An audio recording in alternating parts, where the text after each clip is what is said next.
Golf event. And today we're going to talk about launching your website for 2020.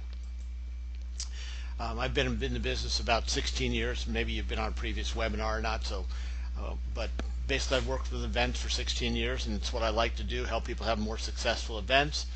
And so we try and put out some informative information to help you kind of focus and achieve your goals, especially getting ready for 2020.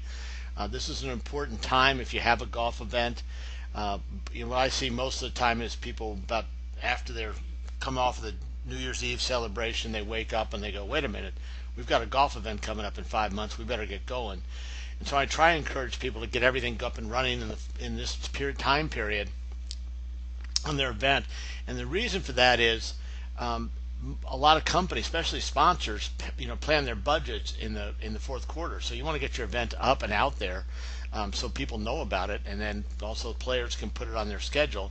You want to be the first one on their calendar. So if they commit to say, I'm going to play in your event on May 8th, and another event invites them to play, they can look at their calendar and go, you know what, I've already committed to play in this event. So you're competing with other events. There's 300,000 charity golf events, and so as you're competing, you don't want to get ahead of them and get yourself out there with a very professional website and a campaign to let people know. So anyway, having said that, what we're going to talk about today is how to market your event and get it launched. For our housekeeping notes, you don't worry about taking all sorts of notes. You're certainly welcome to take as many notes as you like, but I'll be glad to send you a copy of this presentation afterwards. You're just going to I'll give you a place where you can email and get a copy of the presentation. So just sit back and listen. We go kind of quickly because I find that people are busy with their own schedules, and so I'll try and keep it reasonably understandable, but I am a high-paced East Coast guy, so sometimes I'll go a little quick. If I do that, I apologize. Okay. Today we're going to talk about preparing for next year, attracting players, selling sponsorships, marketing your event, and how to get started right now. So let's talk about it. First of all, and again, if you're a new event, if you're an experienced event, I apologize. There's some new event organizers on the call, so I need to get some people, kind of situated. They're new. So if you're experienced and some of these things may not apply to you, please be patient. But first of all, you got to make sure you've got your golf course locked in. Maybe you already did that after you finished your event this year. I always check with my, and I'll talk about surveys in a second, but I always check with my golfers, sponsors, volunteers. Make sure everybody's happy with the golf course and what was provided. If it was not excellent, there's plenty of golf courses out there. You have an opportunity to move your golf course. And remember that sometimes a higher quality golf course will attract more golfers. So don't always go for the cheapest price on a place that anybody can play anytime. You shop for value, but don't always cheat. The cheapest course is not what you want to select. So we have a golf course checklist. You can email us anytime for the checklist. Or you can download it off Perfect Golf Event. It's sort of what you should be looking for from the golf course, questions to ask them so you're not surprised when you get to the day of the event and found out, well, I should have asked them that because this is going to make the event sort of uncomfortable. So get your golf course locked in. You want to make sure that you've evaluated your results. Again, if you're a new event, you're going to set your budget for the first year. If you're an experienced event, you're going to put in your 2020 costs or estimates. You're going to plug in your 2019 results, and then you're going to look at each category and say, hey, last year we spent so much on this, or we raised this so much on hole sponsorships or pin flag sponsors or whatever it is. How do we improve each category? So a good starting point for getting with your event, and it's a good discipline to have in general, is make sure you're capturing all your data very specifically on what you spent, where it was spent, and then you set your goals for next year. And if you end up having 3 years of history, it's really helpful to help you grow your event because you'll be able to spot right away that this trend is working well, but this area is kind of weak. And if you focus on that area, then your bottom line improves. You want to get your website up now, as I mentioned, for it. Get it up there. Even if you don't have all your costs settled in because you're still negotiating with the golf course, you can set your website up as a save the date version. So you can say, hey, didn't we have a great time this year? Save the date. We're going back to this golf course. We're moving to this golf course. The date is June 6th, and get that link out there. Remember, if you use Perfect Golf Event, we can duplicate your event from last year quickly, and it moves all the players and sponsors over to email lists under the marketing tab, so you can quickly tell them about the new date, and it also protects your custom URL. If you did a custom URL with us for the event, we can make sure that's locked in for next year, so people will have that URL will be directed to your 2020 event.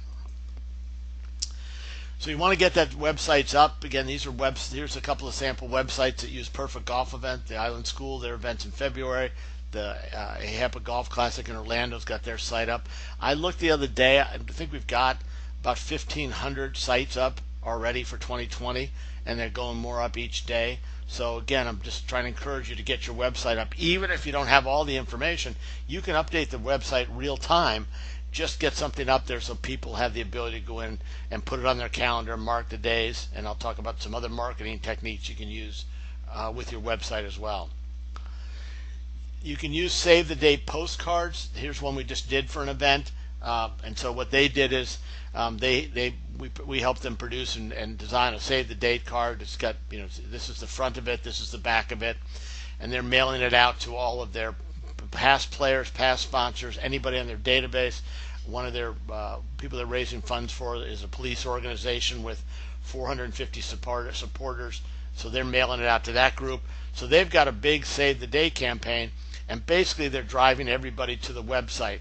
So that's what you want to make sure your website's up. Then you do your save the date and say, hey, come on, learn more and register at the website that you've set up. So save the date cards, and again, I'll give you a copy of this presentation if you want a copy of the save the date cards for your own purposes, or we can always help you design them as well. But save the date cards are good. This same event, so you want to contact all your current players and sponsors as soon as the site is live. We talked about the email listings, and make sure that you thank them for playing. Announce your 2020 event date so people put it on their calendars, because people are planning much further in advance now. They have children in school, they've got vacations coming up, they're planning their calendars for next year. Get on the calendar. I talked about this if you were on my earlier session today. Testimonials are very powerful, and so if you played an event last year, maybe you want to go out and ask people what they thought of the event. You can use SurveyMonkey. SurveyMonkey's free. If you want a sample of a survey, send me a note, Paul, at Perfect Golf Event. But go out to them and ask them, how was it? Could you give us an overview? And if you had positive comments, can we use your comments as a testimonial? Same with sponsors. Ask sponsors, did they generate any business from your event? This will help others convince others that they want to be a part of your event as well. So get out sponsors.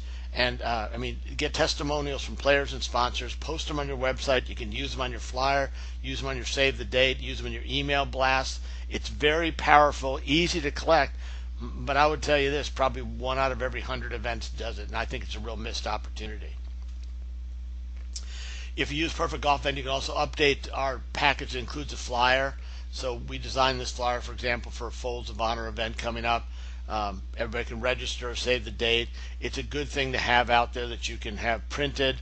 You can email it as a PDF to people, but it gives them more details on your event and gives them a listing. Again, all you're trying to do is drive people to your website to make the final decision to register. And these are some of the other flyers we've designed for events. So if you want some sample flyers, have your own artists work on them, that's fine. But I like flyers. I don't want big brochures. I just want a flyer that basically says to people, here's some highlights from my event, and you can go to our website to learn more. If you're getting ready for next year, committees are a really important part of your event. They're so critical. On my committees, usually I try and target 8 to 12 people for my committees. I focus on members who have business contacts, and I focus them on 2 key things. And it's really easy. It's really fun when I go to committee meetings and I watch, I watch the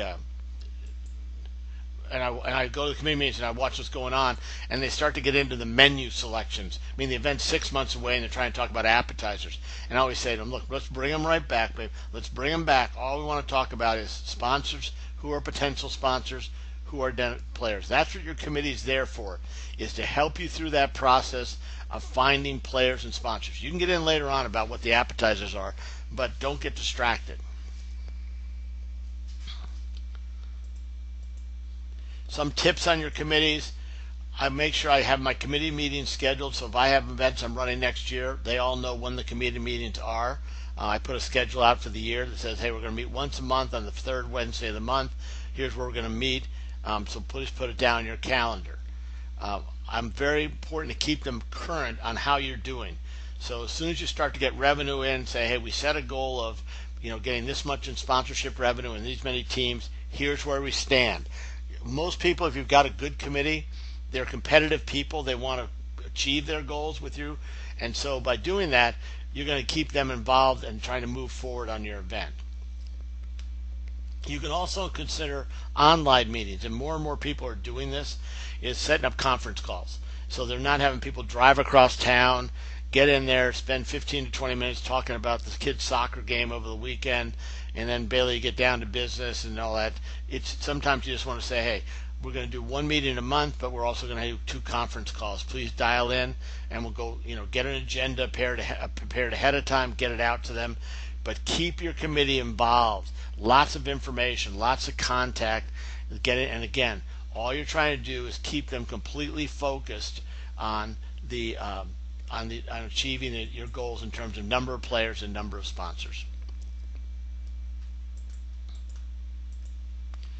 Now, some more committee, if you want to, this is important. And again, remember, if you're just joining us now, we'll be glad to send you a copy of this presentation so you don't have to copy everything down. Consider a high-profile chairperson for your event. This helps a lot of events, especially if you're trying to energize an existing event. It can just be an honorary position. It adds credibility to your event, and you're not asking the person anything else but to put their name on the event. So if you've got a sports person, a celebrity, a business leader in your community that he or she's got a strong name, then that's the kind of thing that adds a lot of credibility. So I've had some events where we found, somebody who was an athlete whose family was affected by the issue that we were raising money for, and they gladly put their name on the event. We wrote letters. We prepared letters for them to mail out to people, and we did everything for the person. All we asked them to do is sign the letters. We got them in the mail for them. And so if you have anybody you can pick up as a high profile chairperson, it's good. Do it, because it adds credibility. People will be like, wow, I need to be at that event because so-and-so was going to be there. I did an event in Detroit one time, and the grandson of Henry Ford, Edsel Ford, was chairman of the event. And he didn't do anything but put his name on the event, but it sold out on 2 golf courses because everybody said, well, I think that's going to be an event I need to be at if I'm doing business in Detroit. So again, you can apply that to your local community as well. I'm doing a whole seminar on this tomorrow, but I'm going to get into the highlights out of it because I think it's really important. You may want to consider a format change for next year to make it more interesting for people to be in your event. When I run people through them, when you see this, when you get the copy of the presentation, you're going to walk through this. But here's an event that I run in St. Louis. It's been sold out for a number of years. But we put out our event day highlights when we're marketing the event. And we go down and say what's happening before the event, what's going to be happening on the golf course, what's happening after the event. And there's lots of cool things happening at this event. And I would encourage you to take a sheet of paper, put down for your event and say, okay, what's happening before we tee off, what's happening on the golf course that's interesting, what's happening afterwards, whether it's a shootout or something like that. So you're trying to make people say, I'm going to take time away from my family, from my business, to come, and you better make it fun for me. And if that just means I'm going to be out there for 6 hours on a 4-person scramble and I'm going to get a box lunch, thanks a lot, but I won't be seeing you next year. So take a look at what your highlights would be. What's going to happen? Is there enough there to attract players and sponsors? Can you add contests like an on-course contest, an interesting hole-in-one contest, $1 million shots? They're not expensive. Sponsors help you pay for them, but it makes your event interesting.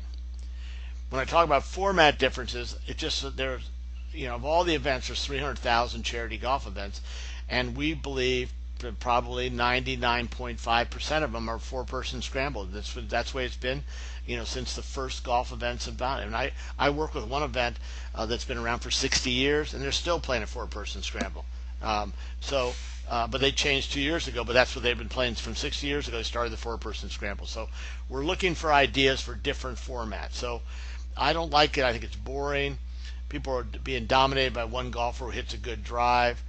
Your event doesn't stand out. So look at something that might be a little different. And I encourage you, if you want, like I said, I've got a webinar tomorrow that you might find useful. But um, if you change the format just a bit, you can energize your event, attract more golfers. And to me, the most important part is people will leave your event and say, wow, that was really exciting. When's your event next year? I got to get it on my calendar. And man, is that a great thing to hear when you're an event organizer? If somebody comes up and says to you, man, that was great. I can't wait to come back next year. Man, you've got a golden event. And so you have to say to yourself, how many times does that happen at your event? If it happens all the time, congratulations. But if it doesn't, people are coming back because they're obligated to play. You're going to eventually lose them. And so some of the formats that you might consider, here's some examples of events. Here's an event we just launched in Orlando at one of the Disney courses, and they're playing a new format. So they're going to play 9 regulation holes, 9 par 3 holes, and we move the tee boxes up on some of the holes to give us 9 par 3 holes. Their hole-in-one contests include a trip to Greece, trip to the Ryder Cup, Pebble Beach golf trips. They're going to have a shootout at the end where 9 golfers are going to get a chance to shoot for $1 million. And so this is a brand new event in Orlando, which is a very popular market for fundraising golf events. So we knew that we had to wedge in here with something very exciting for them to do. So besides picking a great course like a Disney course, we added all these new features. Same thing, here's an event coming up in December where they're doing $1 million shootout. They've got 6 hole-in-one contests instead of just normal 4. They've got a putting contest for tickets to the Masters. And you can see samples of these when I send it to you. But the idea is just be looking for something different. This is an event that I do in Florida. This will be, I think, our 5th or 6th year. It's always sold out. But in this one, we do 18 par 3 holes. We have a $10,000 hole-in-one contest on each hole. At the end, 18 golfers take a shot for $1 million. Somebody gets $10,000 guaranteed. It's already been sold. It's been sold out every year. And what people said to me, well, this must be a giant organization, Paul. Wow, how can they do this? Must be like one of the biggest nonprofits in the whole state of Florida. It's not. This is for a charter school, kindergarten through 5th grade, that has 52 students. But the format has attracted a lot of people from the community, and now they get to know about the school, and they've become donors to the school. But we're not pulling from the biggest database in the world, but the format made it very attractive, and of course we're playing on a great golf course. So this is something what I'll encourage you to do is when you're looking at your event, start to think about some new formats. You don't have to make a dramatic change from to all par 3 holes, but there's things that you can add to your event that you might find interesting. And again, I have a webinar on this whole subject tomorrow with financial, how to do it financially and all that stuff. But basically the idea is think about formats, and if you want me to give some ideas, send me a link to what you're doing for your event or tell me about it, and I'll come back and give you some suggestions. And also, if you want, I've got some webinars recorded at perfectgolfformats.com that talks about golf event formats and how they work. So you might want a chance just to listen to one of those recordings.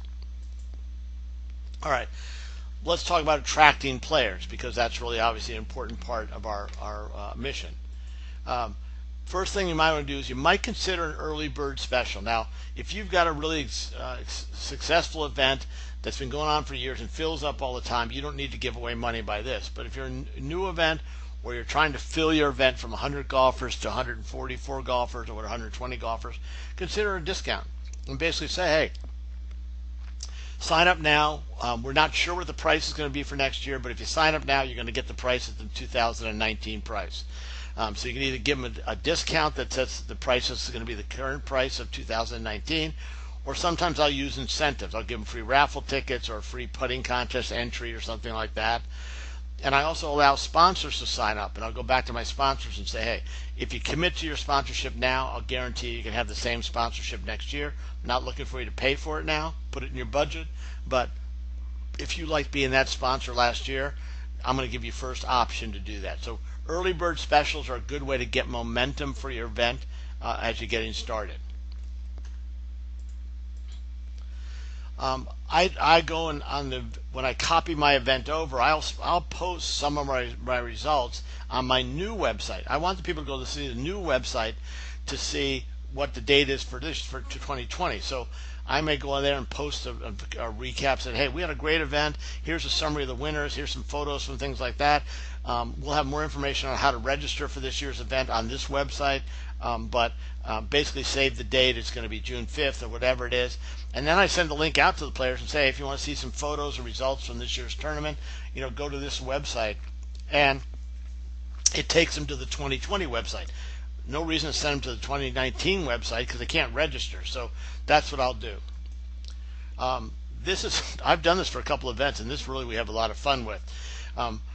We do a promotion that says, hey, why don't you buy a foursome in the upcoming event, and to go to your clients and say to your clients, hey, instead of sending you a fruitcake this year, I just bought us a spot in a great golf tournament in June. So save the date. You three are going to be at my invest. And so, like for this organization, we did a whole package where the person could get a shirt, an invitation, and they could put it in a box, and they could say to the person, deliver it to their friend and say, Jack, here's your Christmas present.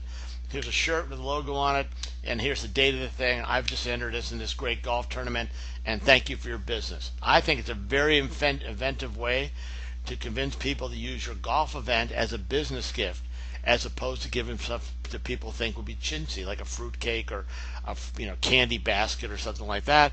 And you can put together a package that's like a thank you card. And you don't have to go all the way to a golf shirt, but maybe you've got little cards printed up, and the guy can put it in an envelope and he can take it over to his friend and say, Jack, thanks for your business. I've signed this up for next year, and here's where we're playing. It's a cool event, and hopefully you've added some format stuff. So I'm always trying to think of ways for my events to stand out and get people to commit and see it as a business investment as opposed to just a charity.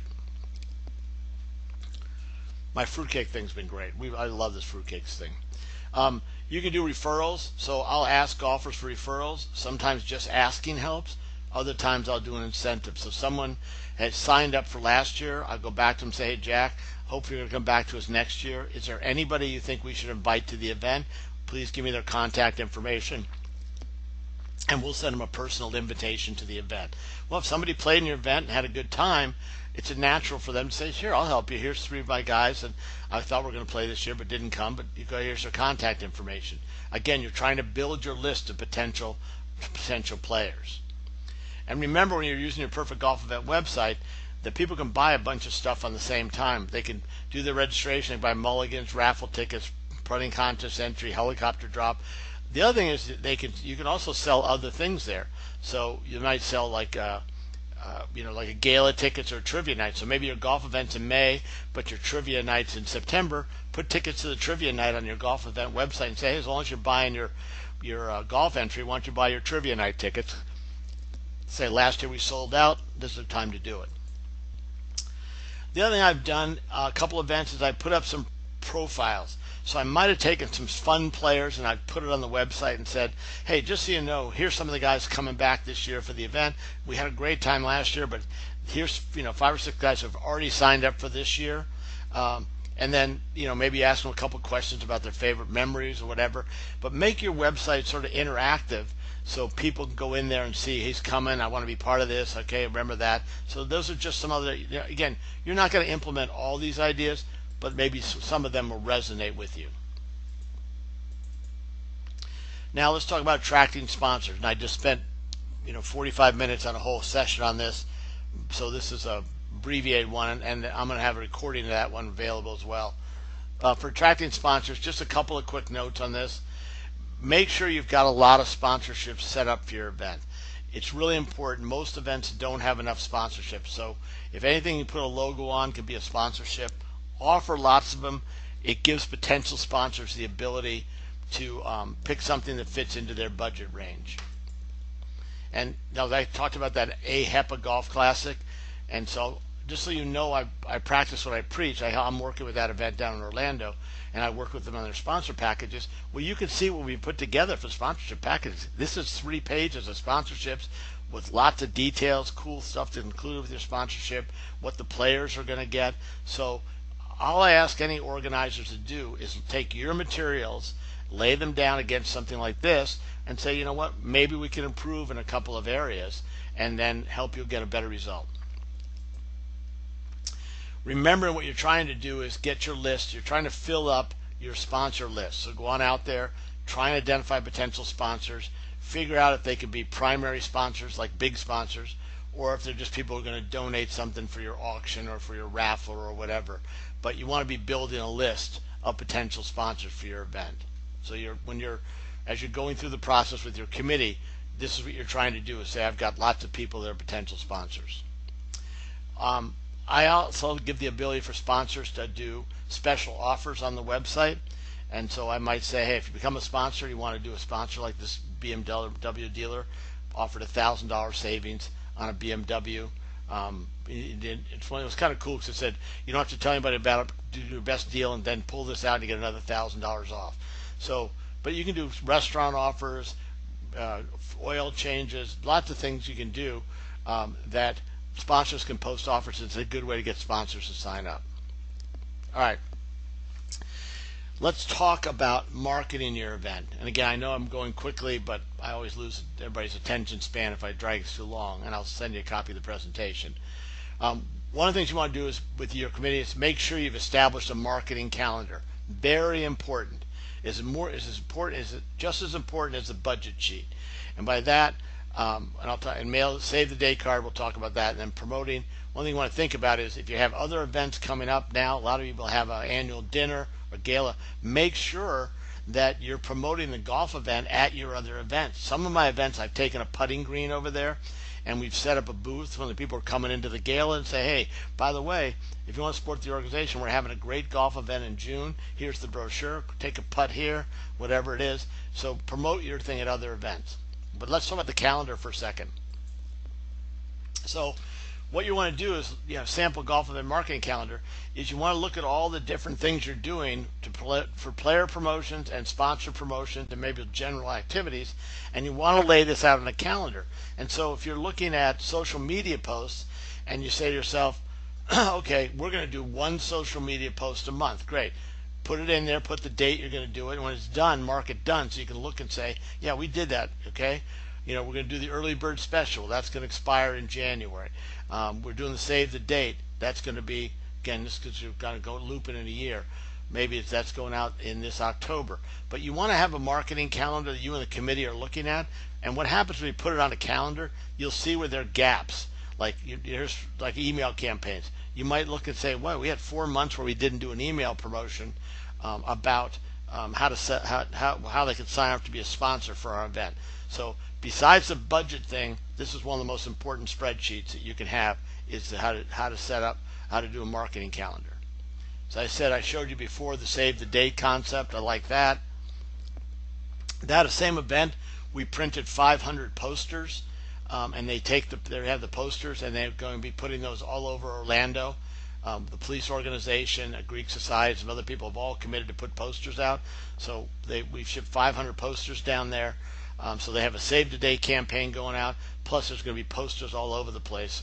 Everybody's going to know about this event. It's a new event, and I expect it to completely sell out because not only is it being marketed properly, but it's a great format, playing on a great golf course. So those are kind of the elements of a very successful event. So you can ask businesses and sponsors to display. So if somebody sponsors your event, ask them to put a poster up and say, hey, I'm a proud sponsor of the so-and-so golf event. Make sure you've got your social media posts out there. Put photos from last year with a link to your 2020 event. Make sure your committee members and supporters are doing the same thing. You might consider a preview event. And what I mean by a preview event is that you have before your event, maybe 60, 90, 120 days before, you invite people over, and maybe you have a speaker, and you talk about what your organization's doing and how it's trying to raise money, and then you ask them, hey, you might charge a little fee for the reception, some drinks, but you're going to talk to everybody about your organization. At the same time, you're going to say, hey, if you think you want to support us, why don't you come support our golf event as well? I've had really good success, especially with new events, doing a preview event if I can get a good speaker. Just something to think about if you're needing to jumpstart your event. You want to prepare a press kit. Somebody on your committee will be able to do that. You'll have somebody who's talented enough. Promote your results from last year. talk about how the money's being used, who benefited, maybe testimonials from people who have received funds from your organization or your golf tournament. Send it to the media, follow up, ask them to maybe come in and do a personal interest story about somebody who's being benefited from what your cause is doing. They're not going to do a story about the golf event necessarily, but they may do a story about what your organization's done to help somebody in the community. And by the way, if you want to support them, they're having a golf event, in June or July. I like press kits. I think they're very professional, and I use them a lot to sell sponsorships, because when the sponsor sees a press kit, it makes it look like, wait, this is a serious event. They're very professional in what they're doing. So getting started, you make sure you want to go to Perfect Golf Event, get your 2020 event set up. If you have an existing site, remember we can duplicate that quickly to save you setup time. You can visit our tournament shop for different contests and things. If you want a copy of this presentation, and if you have any questions for me that you want to handle personally, I love communicating with organizers. I love helping people have successful events. Just email me at paul@perfectgolfevent. If you have general questions, you can go to our support line, but I love answering things directly. So if you need a copy of the presentation, if there's any ways I can help you, please contact me. I really appreciate your listening. I hope you got something from this and that you have a successful event, and join us for future webinars. Thank you again.